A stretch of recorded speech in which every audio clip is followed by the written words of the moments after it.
Olá, bem-vindos a mais essa nossa conversa, essa exploração de conhecimento aqui no nosso espaço. Hoje a gente tem em mãos um material bem interessante. É um documento oficial do Ministério da Saúde do Brasil, sabe? Ele se aprofunda nos detalhes de uma planta que muita gente conhece, principalmente lá no Nordeste, a Lípia sidoides, o famoso alecrim-pimenta. A nossa fonte aqui é o documento Informações Sistematizadas da Relação Nacional de Plantas Medicinais de Interesse ao SUS, focado nela, no alecrim-pimenta. E a nossa missão hoje é tipo assim, tirar as informações principais desse material técnico, mas de um jeito claro, acessível, né? Numa conversa mesmo, sobre o que a ciência já juntou sobre essa planta. Vamos juntos descobrir o que esse documento conta, que partes da planta se usa, quais os benefícios que ele relata e, claro, como pensar no uso dela de forma consciente, segura. Preparados? Então vamos lá. Vamos desvendar isso. Para começar, é uma coisa que sempre gera curiosidade. Quando a gente fala de alecrim-pimenta, acho que a primeira coisa que vem à mente são as folhas, né? Para o chá. Mas será que é só isso mesmo?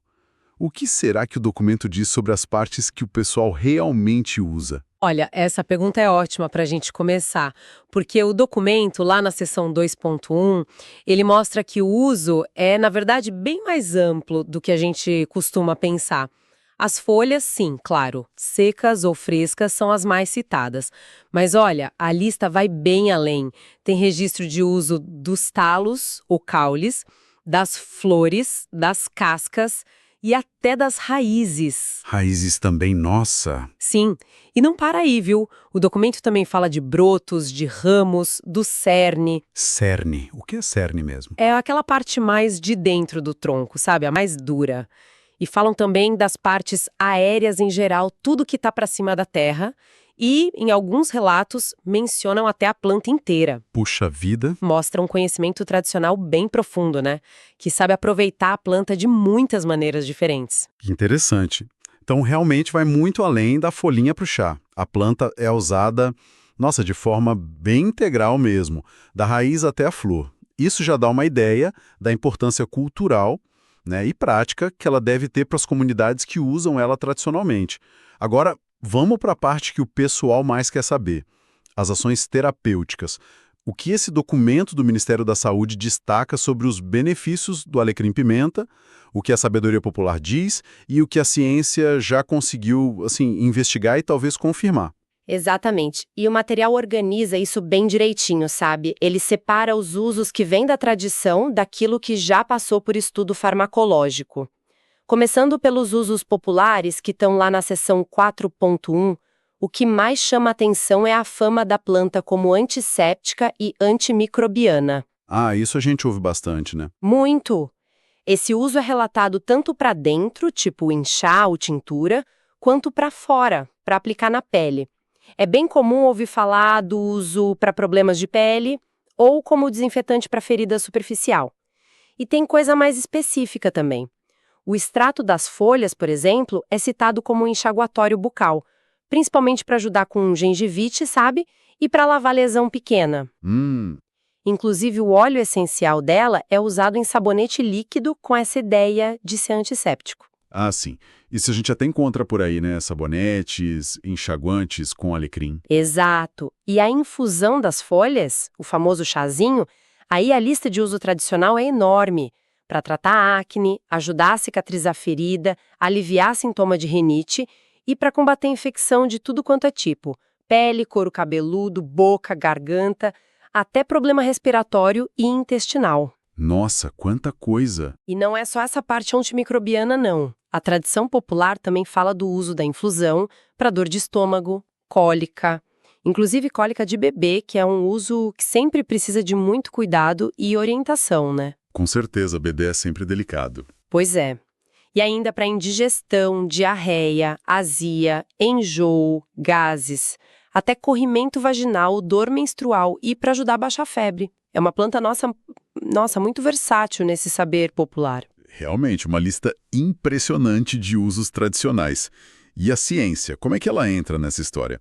O documento fala dos estudos que foram feitos, né? Fala sim, apresenta bastante estudo, Gil. Lá na seção 4.3.2, São principalmente estudos in vitro e in vivo. Explica rapidinho o que é in vitro e in vivo, só para a gente lembrar. Claro. In vitro é no laboratório, fora de um organismo vivo, tipo em tubo de ensaio. E in vivo é teste feito em organismo vivo, geralmente em animais, naquela fase antes de testar em humanos, a fase pré-clínica. Perfeito.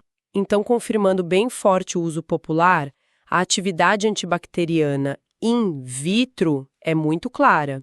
O óleo essencial vamos chamar de OE, para facilitar, tá? Ótimo. Esse OE mostrou uma ação potente contra várias bactérias importantes, tipo Staphylococcus aureus, que causa muita infecção de pele, Escherichia coli, que está ligada à infecção intestinal, urinária, e Streptococcus mutans, uma das principais da cárie. Ah, da cárie. Interessante. Muito.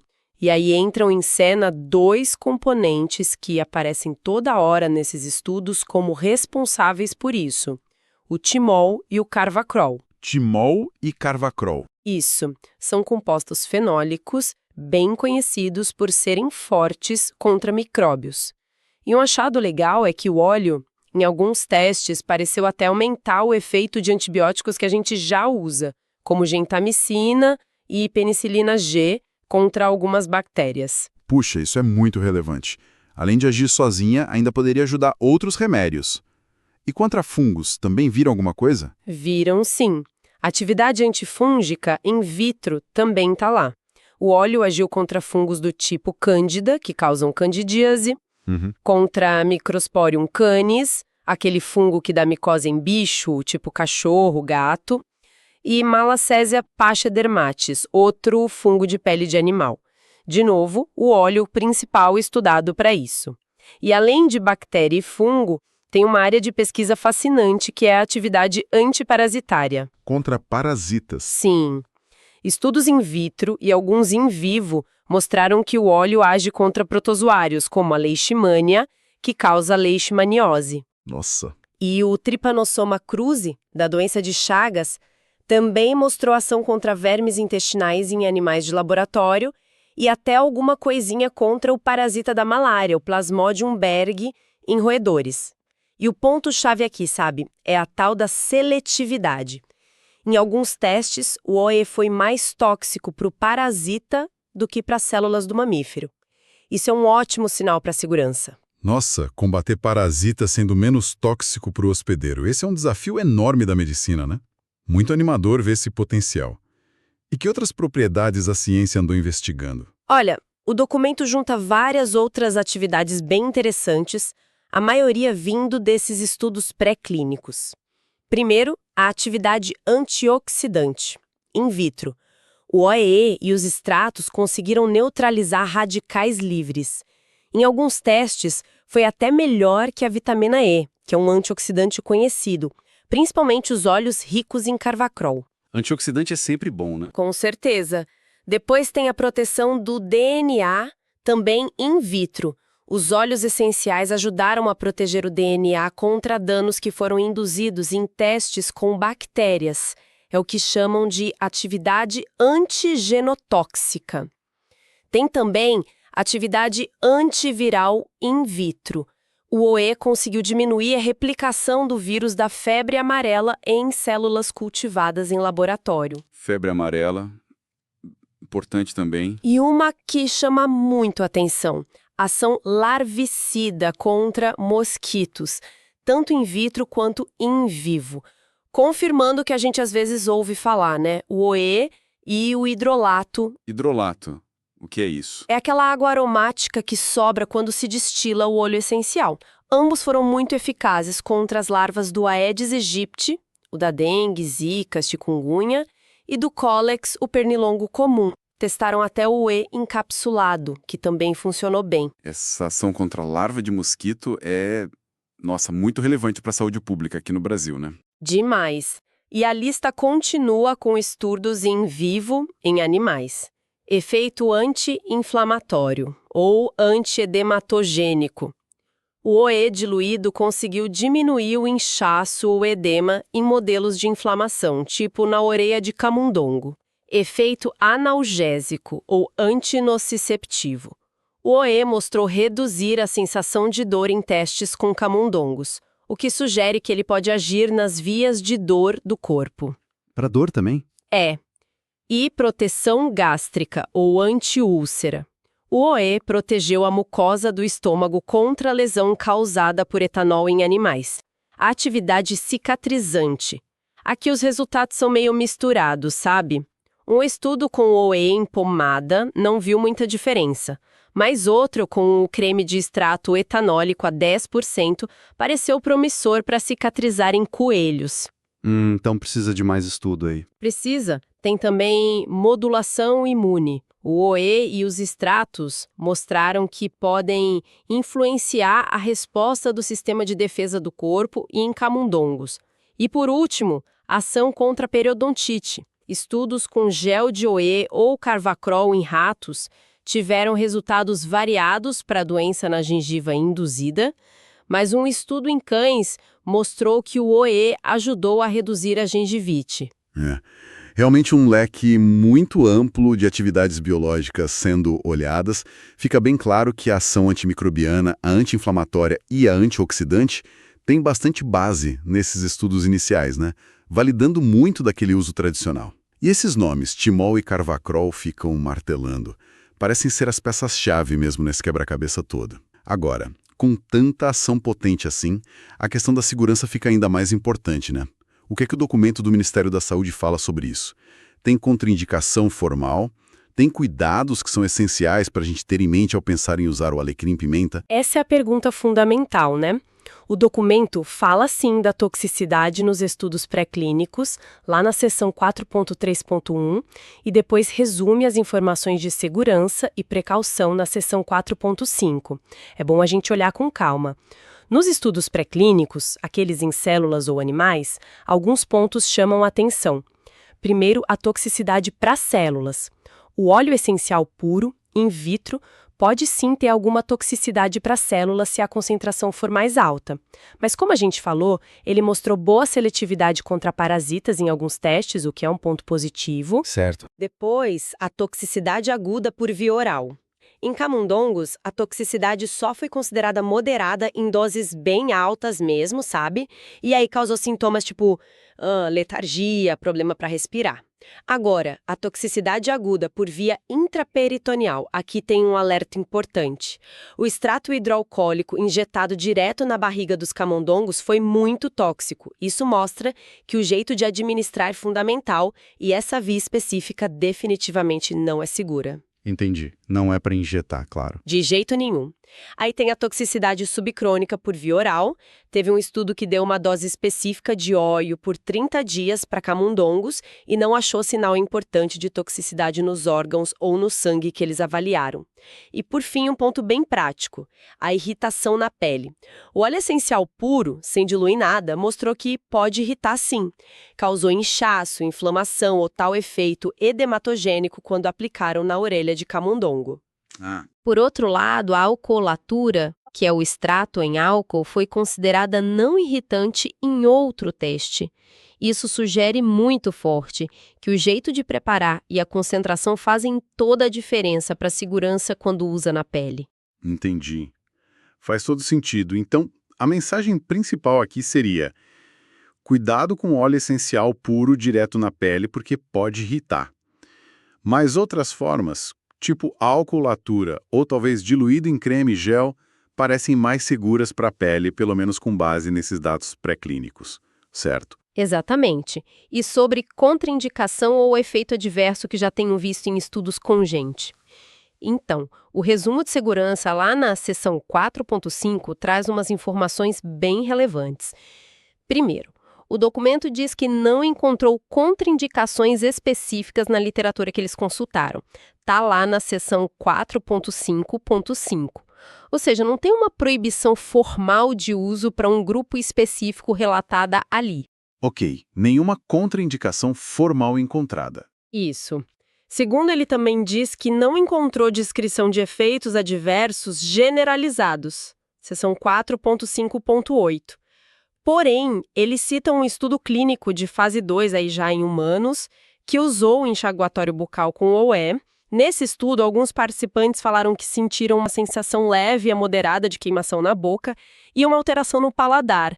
Mas olha que interessante, esses mesmos efeitos também aconteceram no grupo controle, que usava clorexidina, um antisséptico comum. Ah, então não foi só com alecrim e pimenta. Não. Sugere que talvez seja uma reação comum a produtos que agem como antisséptico na boca, né? E a única precaução de uso que o documento menciona explicitamente, seção 4.5.7, é a possibilidade de xerostomia, Xerostomia. boca seca. Sensação de boca seca com o uso de colutórios, os enxaguantes bucais. Isso baseado num estudo específico lá. Certo. Então, o panorama da segurança com base nesse documento parece ser assim. O alerta maior dos estudos pré-clínicos é sobre o óleo puro na pele e usar por vias que não são as comuns. Para o uso que foi mais estudado em humanos, que é na boca, como enxaguante, os efeitos ruins relatados foram leves, tipo queimação, boca seca, e nem foram exclusivos do produto com alecrim-pimenta.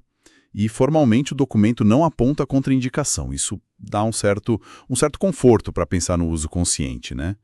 Juntando tudo isso agora, as partes da planta que se usa, essa lista enorme de ações populares e o que a ciência investigou, mais os dados de segurança, como é que a gente pode pensar no uso do alecrim-pimenta de um jeito consciente e responsável? Qual é a mensagem geral que esse documento passa para a gente? Olha, a mensagem geral que eu sinto que emerge é a de uma planta com valor cultural, tradicional imenso, né? Especialmente lá no Nordeste. E que as propriedades terapêuticas dela, principalmente as ações antimicrobiana, anti-inflamatória e antioxidante, estão sendo cada vez mais estudadas e, em grande parte, confirmadas pela ciência que está ali no documento. Fica muito claro também o papel central daqueles compostos, o timol e o carvacrol. Eles são tipos marcadores químicos e provavelmente os responsáveis por muitas das atividades que a gente viu. E é importante saber que a quantidade deles pode variar na planta, dependendo de onde ela cresce, fatores genéticos, e isso leva aos tais quimiotipos diferentes. Ah, os quimiotipos. Verdade. Sobre o uso consciente e seguro, com base no que está compilado ali, a gente pode destacar o seguinte. A aplicação que tem mais estudo clínico em humanos por trás, fase 1 e 2, que olham segurança e eficácia inicial, é o uso tópico na saúde bucal. Na boca, então. Isso. Formulações como enxaguatórios, os colutórios e géis com óleo essencial, as concentrações variam nos estudos, tipo 1% para enxaguante ou até 10% para gel em alguns testes mostraram que funcionam bem para controlar a placa bacteriana e melhorar a gengivite. Em alguns testes, a eficácia foi parecida com a de produto padrão, tipo a clorexidina. Comparável à clorexidina, isso é relevante. Muito. E nesses estudos de saúde bucal, o tempo de uso foi de 7 dias até 3 meses. E foi considerado seguro nessas condições, nessas concentrações que testaram. Agora, sobre o uso oral, chá, infusão, que é super rico na tradição popular para problema digestivo e outras coisas, o documento foca os dados clínicos mais fortes na aplicação tópica, principalmente na boca. Os estudos em vivo em animais até sugerem que tem potencial para uso interno, mas ainda falta estudo clínico mais a fundo em humanos para a gente saber dose certa, indicação precisa e segurança a longo prazo para usar por via oral. Entendi. Então, para uso oral, a tradição é forte, mas a ciência ainda está caminhando, né? Exato. E vale sempre reforçar a precaução com óleo essencial puro. O documento, com base nos estudos pré-clínicos, sinaliza cuidado ao aplicar direto na pele, porque pode irritar.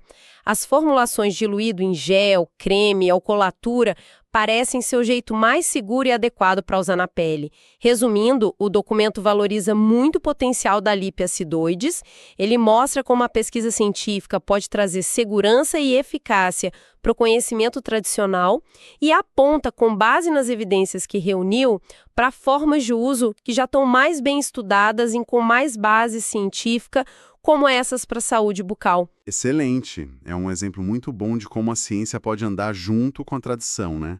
Não para invalidar, mas para entender melhor e agregar valor. O uso para higiene bucal, então, parece ser o mais consolidado e seguro, olhando para este material específico do Ministério da Saúde. Isso Isso empodera, né? Dá informação para as pessoas poderem escolher de forma mais consciente como usar a planta, valorizando o benefício dela com o apoio do conhecimento científico. E assim a gente conclui essa nossa análise focada no alecrim-pimenta, a Lipia acidoides, com base nesse documento tão detalhado do Ministério da Saúde. Uma planta com uma história riquíssima de uso popular e que a ciência continua explorando, trazendo informação preciosa para a gente usar de forma mais segura, mais eficaz. Fica aqui uma reflexão interessante que o próprio documento menciona de leve quando fala dos compostos ativos, a questão dos diferentes quimiotipos. Ou seja, plantas da mesma espécie que podem ter variação grande na quantidade de timol, carvacrol, outros componentes, dependendo de onde crescem, como crescem. Como será que essa variação natural afeta a consistência dos efeitos que a gente busca? E a possibilidade de padronizar os produtos feitos com ela? É uma questão importante, né? Para a pesquisa, para o desenvolvimento de fitoterápico, fica aí algo para a gente pensar. Esperamos que essa nossa conversa tenha sido esclarecedora, tenha sido útil. É sempre fascinante ver esse diálogo entre a sabedoria popular e o conhecimento científico, e como isso pode guiar a gente para um aproveitamento mais consciente, mais seguro dos nossos recursos naturais. E é muito importante lembrar, o que a gente fez aqui foi uma leitura comentada, interpretada do documento oficial. Tá? Como em toda análise, nosso objetivo foi simplificar, destacar os pontos que pareceram mais relevantes para nós. Isso, claro, tem um certo grau de interpretação pessoal envolvido. Para quem se interessou e quer ir mais fundo, conferir todos os detalhes, os dados dos estudos, as referências, o link para o documento completo do Ministério da Saúde vai estar disponível aqui na descrição. A gente recomenda muito a leitura direto da fonte, é um jeito excelente de se familiarizar com a linguagem da pesquisa científica e expandir ainda mais o conhecimento sobre o alecrim-pimenta e tantas outras plantas medicinais. Continuem com a gente para as próximas explorações nesse universo tão fascinante.